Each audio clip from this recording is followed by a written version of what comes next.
때는 2011년 8월 인천의 한 나이트클럽이야. 자, 신나게 춤을 추는 사람들 사이로 한 남자가 쭈뼛쭈뼛 서 있어. 30대 회사원 수찬 씨야. 때마침 수찬 씨의 테이블로 두 여성이 다가와. 시큰둥했던 수찬 씨도 점점 흥이 올라 둘 중 한 여성분에게 마음이 갔거든. 술도 못 마신다고 해가면서 좀 술 못 마셔야 뭐 억지로 끌려왔어요. 뭐 이렇게 하다 보니까 겹치를 매장을 해주고 매장 관리하는 뭐 사무실에서 뭐 그런 거 처음에 소개를 했죠. 이름은 김세아, 34살 직장인이야. 수찬 씨는 그녀의 참한 모습에 매력을 느꼈어. 그리고 대화도 너무 잘 통해. 연락처 좀 알려주세요. 받았어. 알고 보니 세아 씨도 듬직해 보이는 수찬 씨가 마음에 들었던 거야. 그렇게 두 사람의 만남이 시작이 됐어. 세아 씨는 그야말로 꿈에 그리던 이상형이었어. 취미로 봉사활동을 다닐 만큼 마음씨가 고왔거든. 세아 씨 부모님께 인사드리러 갔는데 마치 주말 드라마의 한 장면 같았대. 화목하고 다복한 집안 그 자체야. 인사를 다녀온 수찬 씨는 결심했어. 아, 이 여자하고 결혼해야겠다. 만난 지 6개월 만의 일이었어. 세아 씨가 유독 고집한 아파트가 있었는데 두 사람의 형편은 좀 버거웠대. 수찬 씨를 계속 설득해. 심지어는 카드 대출까지 받자고 하는 거야. 이 일로 둘은 크게 부딪혔지만 결국 수찬 씨는 어렵게 돈을 마련했어. 그런데 수찬 씨가 송금을 하려는 그 찰나에 오빠, 이거 내 친구 은지 계좌인데 여기로 보내줘. 신혼집 대금을 친구 계좌로 보내달라는 거야. 자, 수찬 씨는 조금 이상하다고 생각을 했지만 이 예비 신부를 믿으니까. 친구라는 박은지의 계좌로 돈을 입금했어. 금액은 자그마치 1억 5천만 원이었어. 1억 5천만 원. 아, 너무 크다. 그런데 얼마 후 고객님의 전화기가 꺼져 있어 삐 소리 이후 음성 사상. 소름 끼쳐. 다음 날도 그 다음 날도 계속 연락이 되질 않아. 수찬 씨는 일단 경찰에 신고부터 했어. 그래야지. 이 사건을 맡은 곳은 일산경찰서. 수사팀은 곧바로 이 김세아를 찾기 시작해. 과연 찾았을까? 찾았어. 수찬 씨는 한달음에 경찰서로 달려가. 저 김수찬 씨, 이분이 김세아 씨 맞나요? 아니요, 처음 뵙는 분인데. 거봐요. 생사람 잡아놓고 진짜. 경찰이 이래도 돼요? 난생 처음 보는 여자가 김세아라면서 조사를 받고 있던 거야. 이름도 김세아. 똑같고 생년월일까지 다 똑같다. 하지만 수찬 씨가 만나온 그 사람이 아니야. 남의 신분을 사용했나 보네, 그럼. 그렇게 상심에 빠져서 지내던 어느 날 수찬 씨 머릿속에 단서 하나가 번뜩 떠올라. 계좌번호! 일산서 형사들은 이제 박은지를 추적하기 시작해. 며칠이 지나고 수찬 씨가 일산경찰서의 문을 벌컥 열었어. 드디어 박은지를 찾았대. 어디 있습니까? 그 여자. 그리고는 그 자리에 털썩 주저앉고 말아. 얼굴이 완전히 달라. 이번에도 다른 사람이야. 경찰은 혹시나 하는 마음에 진짜 박은지 씨한테 물어. 혹시 이 여자분 모르십니까? 이거 수진인데? 은지 씨가 기억하는 그녀의 이름. 최수진. 맞아, 최수진. 일하던 가게의 새로운 종업원이었고 남매를 둔 엄마라고 했대. 사업 실패로 시댁에 빚을 지고 쫓겨났다는 거야. 상황만 들으면 좀 안타깝잖아. 심지어 갈 곳 없는 수진 씨를 자기 집에서 먹여주고 재워줬대. 최수진이 은지 씨한테 이런 얘기를 한 적이 있어. 뭐라고? 언니, 전 진짜 나쁜 엄마예요. 왜? 시댁에서 쫓겨나고 애들 얼굴도 못 보고 있다는 거야. 본인이 학원비라도 좀 보내주고 싶은데 신용 불량자라 통장도 못 만든다는 거야.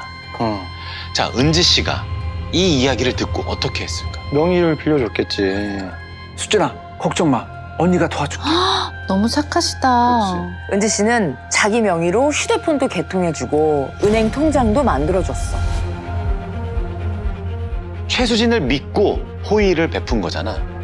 그런데 그 호의를 이용해서 은지 씨의 명의를 도용하고 다녔던 거지.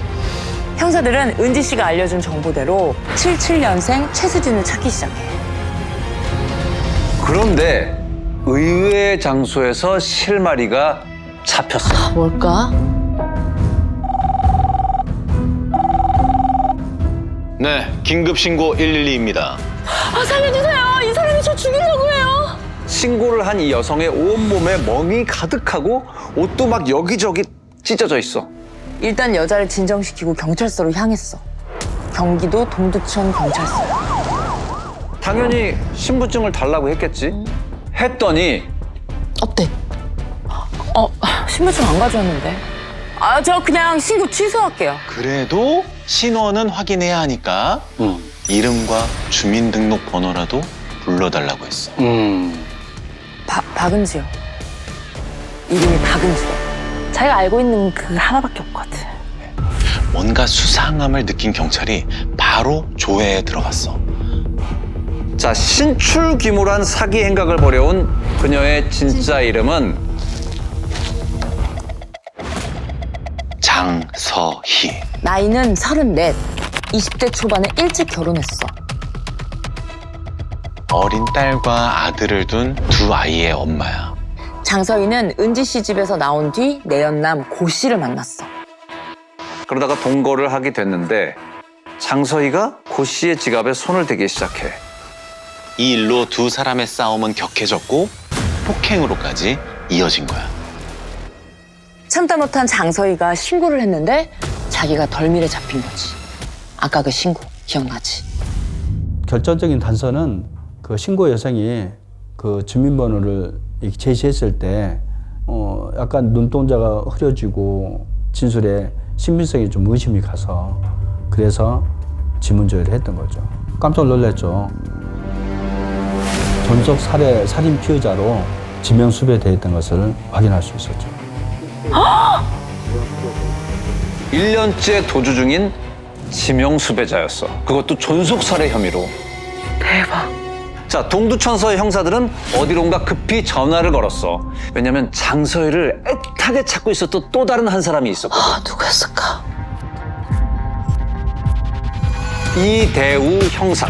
1년 전 1년 전 장서희를 수배한 경찰이야. 뭐로? 존속 살해 혐의로. 도대체 무슨 일이 있었던 걸까? 2010년 9월 서울 수유동이야.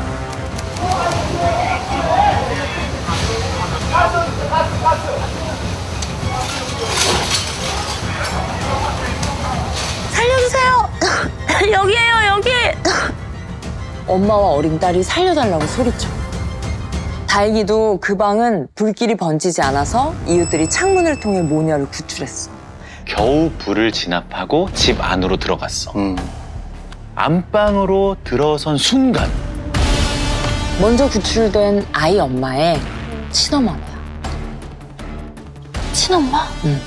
끔찍하지, 이거는. 불에 완전히 탄 채 이렇게 시신으로 발견됐어. 처음 구출된 아이의 엄마. 누군지 짐작이 돼? 장서희. 사건 전날 밤 장 씨는 딸과 함께 어머니 집을 방문했어. 안방에서 함께 술을 마셨는데 어머니가 담배를 피우려고 했다는 거야. 그래서 자기는 딸이 있으니까 딸을 데리고 작은 방으로 가서 잤대. 그리고 나서 새벽에 불이 난 거야. 그리고 현장에선 이게 발견돼. 담배. 담배처럼 생긴 라이터. 자, 초기 조사에서는 이 라이터 혹은 담배 꽁초가 화재의 원인이라고 판단을 했어. 그쵸? 자, 어머니의 부검 감정서야. 혈액 및 위 내용물에서 졸피뎀이 검출되고 혈중 농도가 1.1mg per 리터로 독성 농도를 상회. 졸피뎀? 수면제 일종인 이 졸피뎀이 시신에서 다량 검출됐어. 엄마가 평소 수면제를 복용하셨어요. 수면제를 먹고 하루 종일 자는 것도 봤습니다.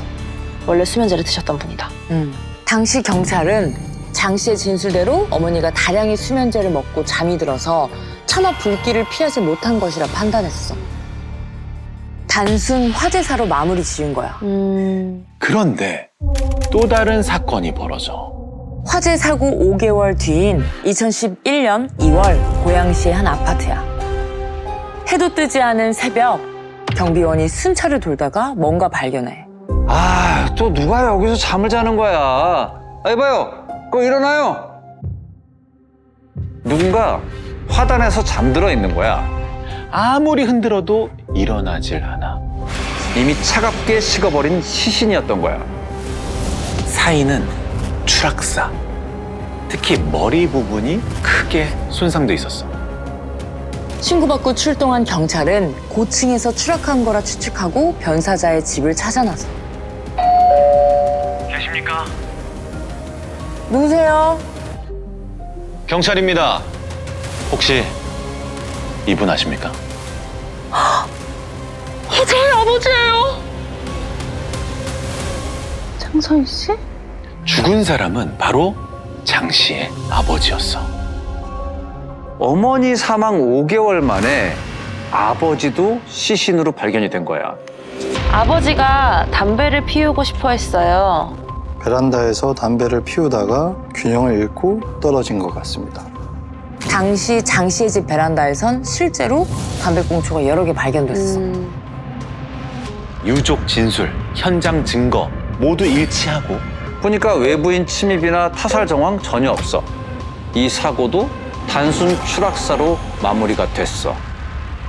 단순하게 생각을 해도 야, 어머니 사건에도 그 여인이 관여돼 있고 아버지의 사건에도 그 여인이 왜 그 여인이 있을 때마다 부모가 희생이 되느냐 의문이 들잖아요. 우연치고는 너무 겹치는 거잖아요. 장 씨 아버지 앞으로 암보험이 하나 있었어. 그런데 아버지가 사망하기 전 누군가 보험사에 3차례 전화를 걸어. 누구였을까? 장서희 씨? 장서희야. 특이한 건 이 장 씨가 통화한 사람이 상해 사망 담당자였다는 거야. 상해 사망 특약이 있었던 거야. 사고로 죽으면 보험금이 나온다는 거지. 자, 그렇다면 이번엔 화재 사고로 사망한 어머니. 어머니한테도 사망보험이 있었을까? 없었어. 없었어. 운전자 보험이 하나 있었어. 근데 공교롭게도 운전자 보험에도 상해 사망 특약이 걸려 있었어. 사고로 사망할 경우 보험금이 1억이야. 이대우 형사는 이런 정황을 바탕으로 2011년 4월 장 씨를 존속 살해 혐의 피의자로 특정하고 본격 재수사에 돌입했어. 수배자 신분을 감추려고 가짜 이름을 썼던 거야. 자, 어쨌든 아까 이야기를 시작했던 그 2012년 8월로 돌아와 볼게. 이대우 형사팀은 폭행 신고로 덜미가 잡힌 장 씨를 긴급 체포했어. 도주한 지 1년 만이었어. 존속 살해 혐의를 조사해야겠지. 그런데 이 장 씨는 경찰서를 유유히 빠져나갔어. 구속 영장이 안 나왔거든. 범죄 혐의점도 있고, 도주의 우려도 있었어. 그래서 당연히 나올 줄 알았는데 구속 영장이 기각된 거야. 왜지? 구속을 하지 말라는 거지 장 씨를 조사하지 말라는 건 아니잖아. 아니었어. 불구속 상태에서 조사를 하라는 거야. 자, 그렇게 이대우 형사팀은 장 씨를 피의자 신분으로 소환했어. 그런데 조사가 쉽지 않아. 얘기 안 할 것 같아. 이미 1년도 더 지난 사건들이잖아. 현장 주변 CCTV 기록도 없고 목격자도 찾기 힘들어. 자, 그럼 이제 어떻게 해야 할까? 이대호 형사팀은 초동수사 당시 장 씨의 진술들을 하나하나 분석해. 분명히 허점이 있을 것이다. 자, 먼저 아버지 사망에 대한 진술을 다시 한번 읽어줘. 아버지가 떨어진 이유? 아버지가 담배를 피우고 싶어 했어요. 베란다에서 담배를 피우다 균형을 잃고 떨어진 것 같습니다. 아까 아버지의 건강 상태. 암. 폐암에 걸린 상태. 폐암으로 입원 중이었다고 그쵸. 했지. 네, 그 외출을 이제 허락을 안 해줬었거든요. 혼자서 이렇게 걸을 수가 없는 상태였던 것 같아요. 그러니까 부축이라든지 아니면 휠체어 정도 타고 이제 겨우 이제 이동하실 수 있는 정도. 거동을 하기 힘든 정도의 상태였다는 거야. 이 제대로 서 있지도 못하는 이 장 씨의 아버지가 베란다로 혼자 담배를 피우러 나갔다? 이번엔 어머니 사망에 대한 진술을 검토해볼 차례야. 네. 어머니가 수면제를 처방받은 기록이 있는지 확인해봤어. 처방 기록 있었을까? 있었긴 할 것 같은데. 없었을 것 같아요. 없었어. 수면제를 처방받은 적도 우울증 치료를 받은 적도 없어. 그런데 뜻밖의 이름이 진료 기록에서 발견돼. 누구였을까? 장서희. 맞아. 장서희. 시신에서 검출된 성분과 똑같은 성분의 수면제를 처방받았어. 그것도 사고 전날에. 아이고. 수사팀은 각종 실험, 진술을 종합해서 구속영장을 다시 신청했어. 이번에야말로 정말 뭐 확신을 했거든.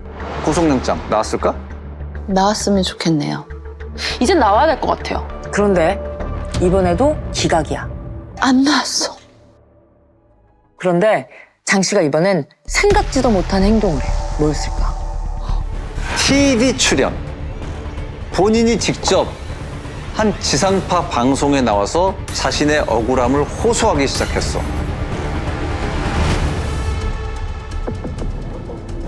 씨세요? 어떻게 불이 났는지 저도 모르겠는데 그냥 저는 소방사 결과가 담배불로 추정돼 그러니까 아 그래요 그런 줄 알았고 또 아빠 조사 결과도 일산경찰서에서 사고사로 추정돼요 이렇게 나왔으니까 그런 줄 알았고 믿었으니까 경찰관 분들은 그때는 자기는 부모님을 죽일 이유가 없다. 부모님 죽음과는 무관하다고 끝까지 주장했어. 하지만 경찰이 의심을 지울 수 없었던 마지막 결정적인 이유가 있어.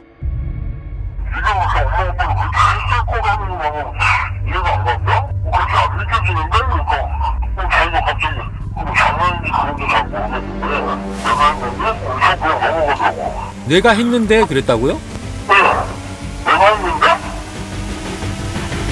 통상적으로 범행을 한 사람들도 그 누군가에게는 말을 하고 싶은 그런 심리가 있는데요. 무의식 중에 발현된 것이 아닌가.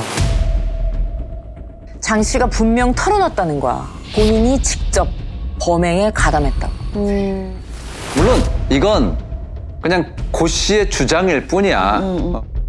그렇다면 이게 증거로 효력이 있을까? 증거로 효력이 효력이 있대. 그래 있지. 이때 대질신문을 통해서 진술이 서로 일치만 한다면 상당히 유력한 증거가 될 수 있대. 와우. 자 이제 엔드게임 마지막 단계야. 끝까지 수사력을 모았던 이대우 형사팀은 최종 기소 의견으로 검찰에 사건을 넘겼어. 범죄 혐의가 있다는 의견을 마지막까지 피력한 거야. 자, 그럼 장 씨는 어떻게 됐을까? 소재 피의자 소재 불명으로 기소 중지? 결국 우려했던 일이 벌어졌어. 어디 있는지 모르겠다는 거예요? 검찰 조사를 앞두고 장 씨가 또 종적을 감춰버린 거야. 10년이 흐른 지금 이 순간까지도 장 씨는 지명수배 상태야. 설마! 아직 안 잡혔다고요? 수사기관에서 추적을 하고 있다는 걸 100% 알고 있기 때문에 그래서 자기의 신분으로 된 모든 거를 다 차단해놓고 제3자의 명의로 생활하고 있다는 거지. 그동안 범죄 형태를 봤을 때 또 다른 피해자는 분명히 누군가는 지금 피해가 발생하고 있다라고 저는 확신을 해요. 그래서 그거를 좀 예방도 하고 빨리 조기 검거를 해서 법의 심판대에 세워야 된다고 생각을 했기 때문에 이야기를 하는 겁니다. 사실 우리가 인터뷰를 처음 제안했을 때 많이 망설이셨어. 왜? 왜냐? 5점일 수도 있잖아. 피의자를 놓쳐버린 거니까. 하지만 또 다른 피해가 생기는 건 막아야 하니까 어려운 결심을 하신 거야. 진짜.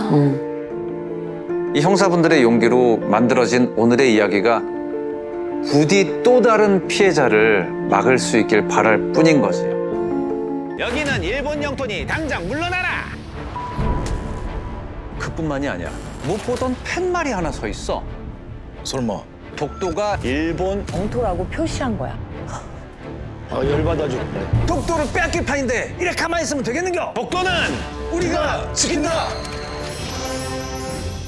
무장한 일본 순시선이 마치 포위하듯이 또를 향해 다가와. 비상! 비상! 전대원 사격 개시! 가슴이 뜨거워졌을 것 같아. 가장 치열했던 전투가 시작됐어.